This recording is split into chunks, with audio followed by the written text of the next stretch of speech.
Hey everyone, welcome back to the channel. In today's video, I'm going to show you how to draw a radius circle on Google Maps. It's really simple and easy.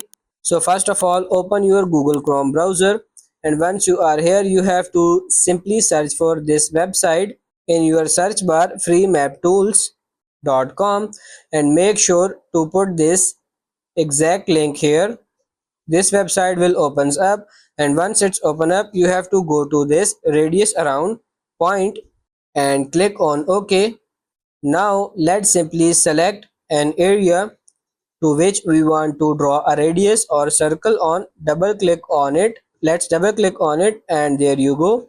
So as you can see, I can also adjust the radius of this circle by simply tracking, and that's how you can easily draw a radius circle on Google Maps. I hope this video was helpful. If it is, like it and subscribe to the channel. Thank you.